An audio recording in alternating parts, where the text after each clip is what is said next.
भाजपच्या निवडणूक समितीची आज दुपारी बैठक। उपमुख्यमंत्री देवेंद्र फडणवीस यांच्या उपस्थितीमध्ये बैठकीचं आयोजन।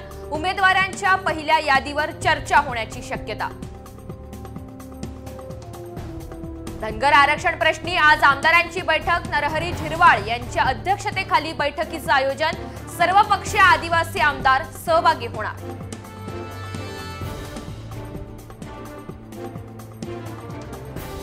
शरद पवार यांच्या राष्ट्रवादीची शिवस्वराज्य यात्रा आजपासून 3 दिवस नाशिक जिल्ह्यात। आज सटाणा, देवळा आणि नाशिकमध्ये सभा, तर भुजबळांच्या येवला मतदारसंघातही घेणार जाहीर सभा। राज्याची आर्थिक घडी उद्ध्वस्त झाल्याचं वास्तव लपवून सरकारचा फुकट घोषणांचा भडीमार, तर लाडकी बहीण लाडका भाऊ योजना फक्त लाडकी खुर्ची वाचवण्यासाठीच, संजय राऊतांचा पुन्हा घणाघात। आमदार भास्कर जाधव यांच्या सांगण्यावरूनच अजितदादांची भेट घेतली।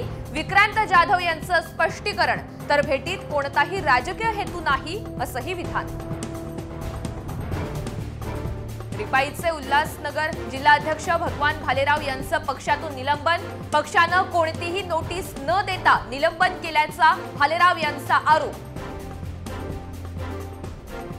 रत्नागिरीमध्ये आमदार भास्कर जाधव यांनी घेतली शरद पवार यांची भेट। भेटीवेळी विक्रांत जाधवही उपस्थित। जाधव ठाकरेंना सोडचिठ्ठी देणार असल्याच्या चर्चांना उधाण।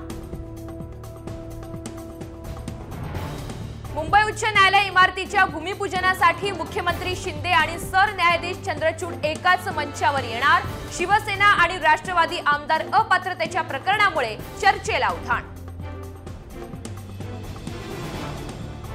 शिंदे हे भाडेकरी कधीही घर सोडू शकतात। जे शिवसेनेचं झालं नाही ते भाजपचे काय होणार? अंबादास दानवे यांचा मुख्यमंत्र्यांवर घणाघात।